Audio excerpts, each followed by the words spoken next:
اگه تو هم مصرف مواد رو ترک کردی، یعنی به جسم و روحت رحم کردی. ولی اگه الان احساس میکنی داغونی، بیجون شدی، خوابت به هم ریخته، یهویی دلت میگیره، بدن درد داری، یا حتی بعضی وقتا وسوسه‌ت میگیره که دوباره برگردی سمت مصرف، این نشونه شکست نیست. این نشونه یه تولد دوباره است. بدن تو، مغز تو، روان تو دارن تازه از زیر آوار اعتیاد میان بیرون. مثل یه ساختمون که زلزله خرابش کرده ولی هنوز سر پا مونده و حالا باید دوباره ساخته بشه، ستون به ستون و آجر به آجر. تو الان توی یکی از مقدس‌ترین ولی سخت‌ترین مراحل زندگیت هستی. جایی که نه فقط یه ماده بلکه یه بخشی از هویتت رو گذاشتی کنار. اما سوال اصلی اینجاست، الان باید با این بدن خسته، این مغز خالی شده، این بیخوابی و دلشوره ها چیکار کنم؟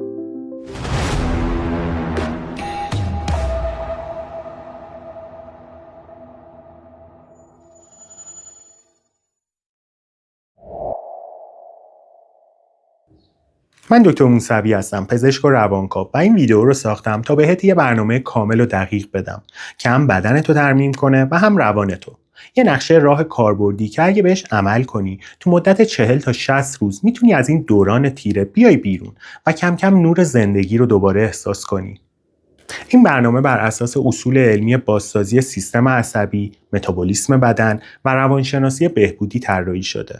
ترک اعتیاد فقط کنار گذاشتن ماده مخدر نیست، بلکه یه فرایند پیچیده است که نیاز به بازسازی همزمان جسم، مغز و روان داره.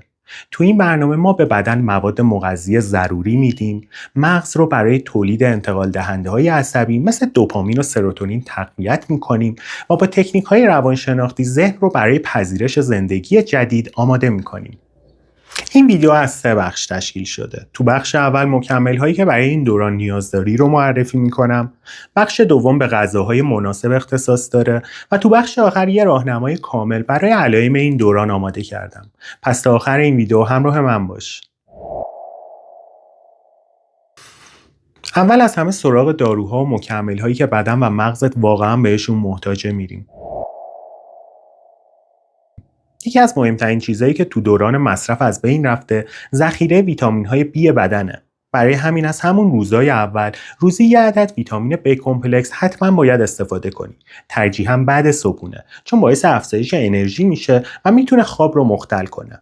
این مجموعه شامل ویتامین‌های B6، B1 و B12 است که مستقیما سیستم عصبی تو ترمیم میکنن.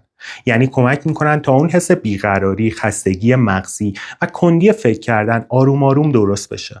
حتما به کمپلکسی استفاده کن که این ترکیبات رو با این میزان داشته باشه. 50 تا 100 میلی گرم B1 یا تیامین، 20 تا 50 میلی گرم B6 یا پیرودوکسین، 500 تا 1000 میکروگرم B12 یا همون سیان و کوبالامین. ویتامین های گروه B به خصوص برای بازسازی غلاف میلین یا همون لایه محافظ اعصاب و بهبود عملکرد نورون ها حیاتی هستند. اگه مشکلات گوارشی داری مثل جذب ضعیف، ممکنه پزشک توصیه کنه که از فرم تزریقی B12 یا B کمپلکس استفاده کنی. همچنین از مصرف بیش از حد ویتامین ها بدون مشورت پزشک به طور کلی خودداری کن، چون دوزهای بالا در برخی افراد ممکنه باعث تحریک پذیری یا مشکلات گوارشی بشه. ویتامین D بیشتر از اون چیزیه که فکر می‌کنی. این ویتامین یه هورمون حیاتی برای خلق و خو، ایمنی بدن و حتی انرژی روانیه. کمبودش تو بدن باعث میشه حس افسردگی، بیحالی و ضعف عضلانی سراغت بیاد. مخصوصاً اگه زیاد تو خونه یا نور خورشید رو کمتر می‌بینی. ویتامین D کمک میکنه دوپامین و سروتونین مغزت بهتر کار کنن و حالت تثبیت بشه. واسه همین تو دوره ریکاوری یا بعد ترک خیلی مهمه. دوز پیشنهادی بین 1000 تا 5000 واحد در روزه. ولی اگه کمبود شدیدی داری، باید طبق آزمایش و نظر پزشک دوز دقیق‌تر رو مشخص کنی. بهتره با یه وعده غذایی چرب مصرف بشه تا جذبش بیشتر بشه. یه مکمل دیگه که برای اعصاب معجزه میکنه منیزیم سیتراته. خیلی ساده بگم، اگه شبها عضله‌هات میپرن یا تپش قلب میگیری یا ذهنت نمیتونه ساکت شه، احتمالاً بدنت منیزیمش از دست داده. صبح و شب بعد غذا یه قرص منیزیم سیترات که داره 200 تا 400 میلی گرم منیزیم باشه استفاده کن. منیزیم سیترات به دلیل جذب بالا در مقایسه با سایر فرم‌های منیزیم بیشتر توصیه میشه. این ماده به تنظیم سیستم عصبی پاراسمپاتیک کمک میکنه و میتونه اضطراب و اسپاسم‌های عضلانی رو کاهش بده. اگه مشکلات گوارشی داری، با دوز پایین‌تر مثلا 100 میلی گرم تو روز شروع کن و به تدریج افزایش بده. نوبت به امگا 3 خالص میرسه. اینا چربیایی هستن که مغزت برای زنده موندن بهش نیاز داره. چربی خوب با EPA بالا. هر روز یه دونه وسط ناهار حتما استفاده کن. دقت کن که امگا 3 مصرفی داره حداقل 1000 میلی گرم EPA و DHA در مجموع باشه. مثلا قرصی که نوشته فیش اویل 1000 میلی گرمی ممکنه فقط 300 میلی گرم ازش EPA و DHA باشه. پس باید به مقدارشون روی برچسب دقت کنی. امگا 3 کمک میکنه خلق و خود متعادل بشه، مغزت زودتر ترمیم بشه و حتی به بهبود اون حس بی‌معنایی و افسردگی کمک میکنه. برای بهترین نتیجه امگا 3 رو از برندهای معتبر که تست خلوص دارن، یعنی بدون جیوه و فلزات سنگین هستن انتخاب کن. اگه گیاهخوار هستی میتونی از مکمل‌های امگا 3 گیاهی مثل روغن جلبک دریایی استفاده کنی. یادت باشه امگا 3 رو تو یخچال نگهداری کنی تا کیفیتش حفظ بشه.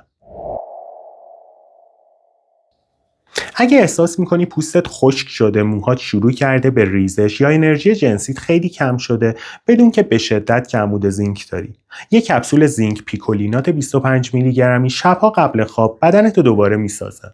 زینک نه تنها برای پوست و مو مفیده، بلکه تو تقویت سیستم ایمنی و تولید هورمون‌های جنسی مثل تستوسترون نقش کلیدی داره.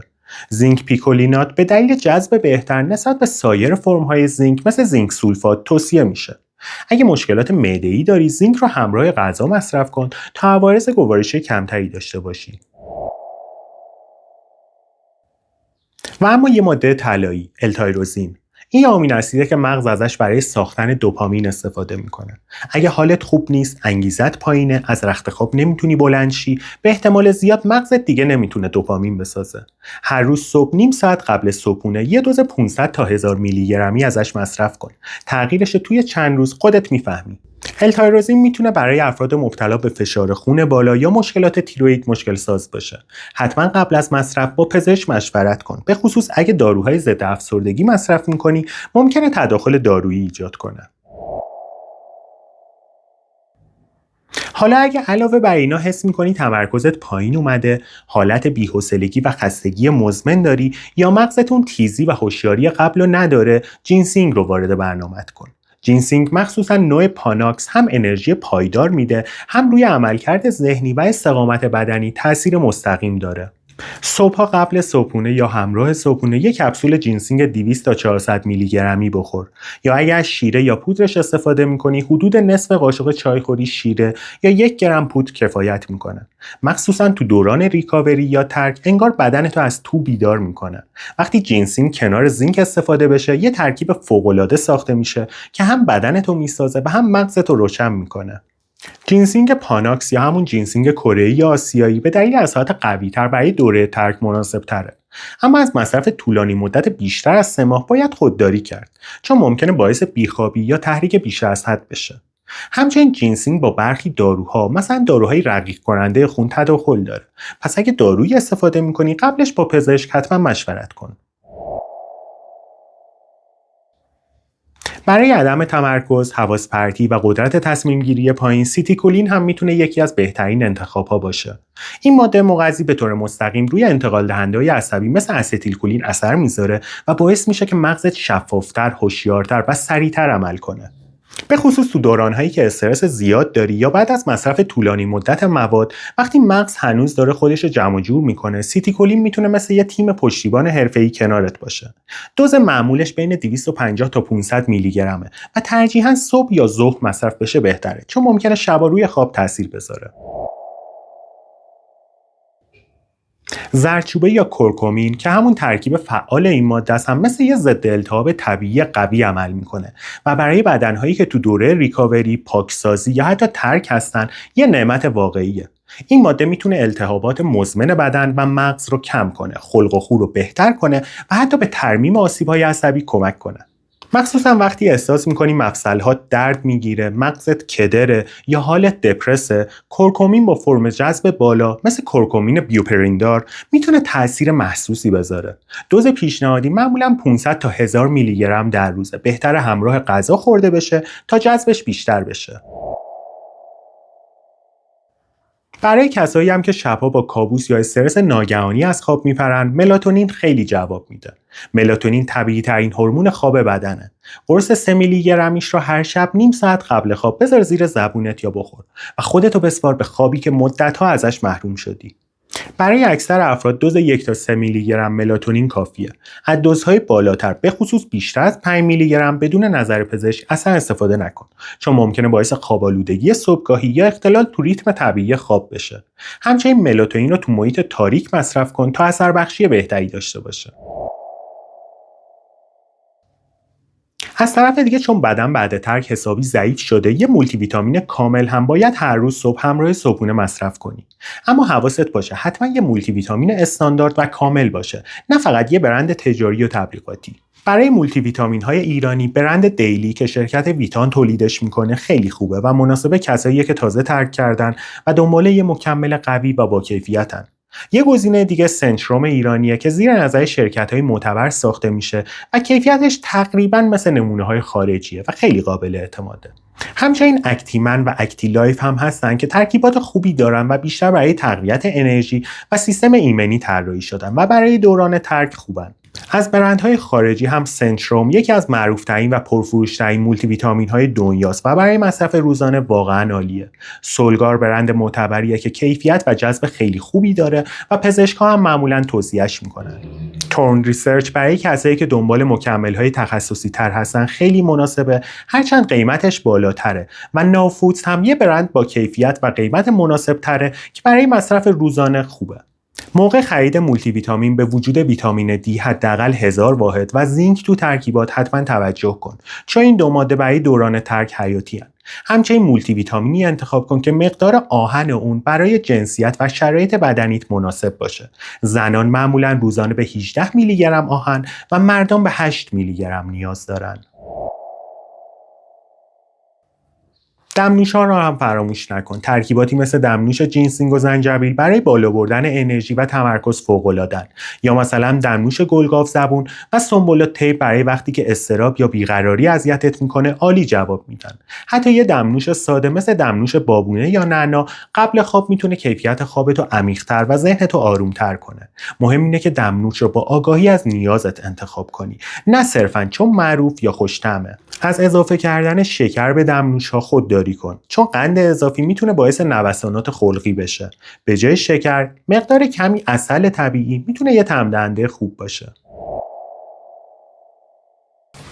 حالا بریم سراغ غذا. غذا برای بدن ترک کرده فقط یه وعده نیست، داروه، و نوع غذاهایی که تو روزهای اول میخوری میتونه روند بهبودی تو یا شتاب بده یا نابود کنه. صبح رو همیشه با یه وعده گرم و پروتئینی شروع کن. تخم مرغ آبپز یا نیمرو با کمی روغن زیتون، یک کف دست نون سبوسدار و نصف موز یا یه دونه خرما بخور.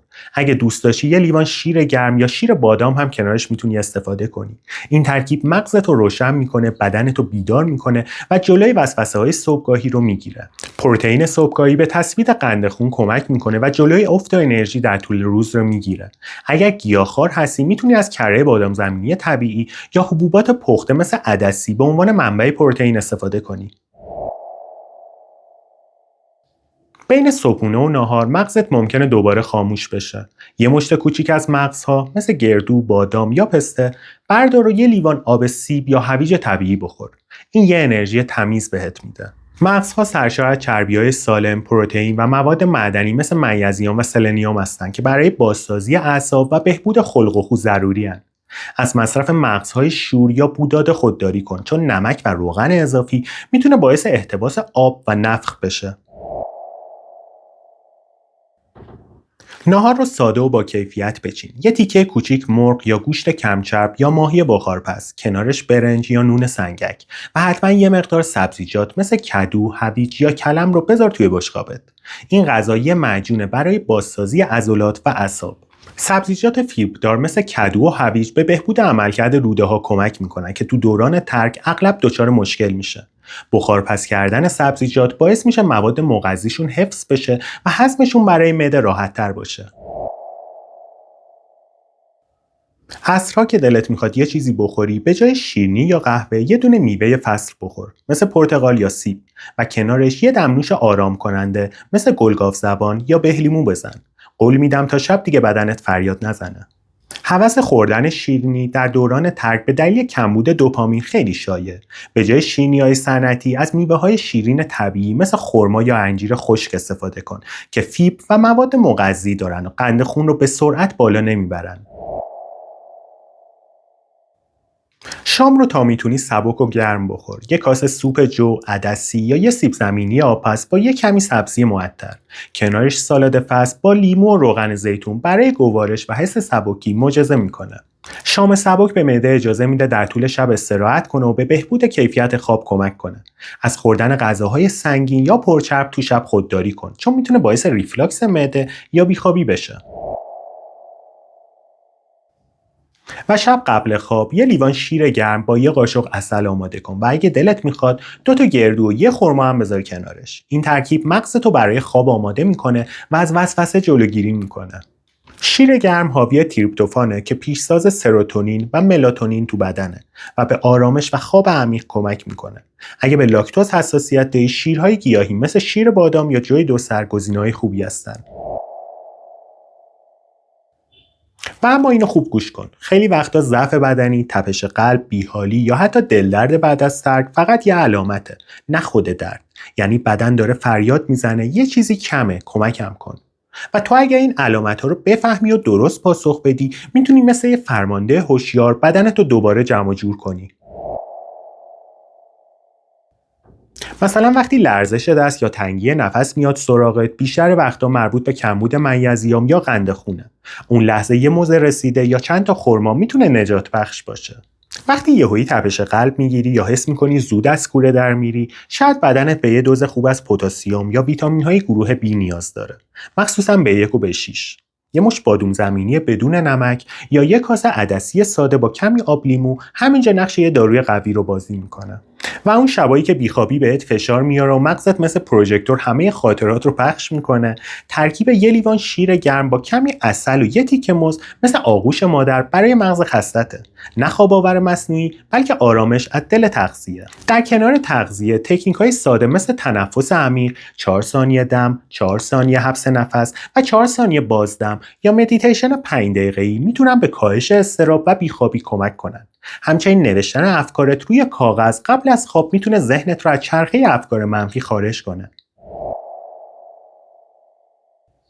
وقتی حس میکنی عضله‌هات درد دارن یا احساس کوفتگی عجیبی داری، یه خوراک پروتئینی سبک مثل تخم مرغ آبپز با نون سنگک یا یک تیکه مرغ پخته بدون چربی میتونه بازسازی عضله‌هات رو شروع کنه. اگر هم اشتها نداری یا معدت سنگینه، آب قلم صاف شده بدون چربی با کمی زردچوبه و زنجبیل یه معجون قویه برای ترمیم سیستم گوارشی و آروم کردن اعصاب.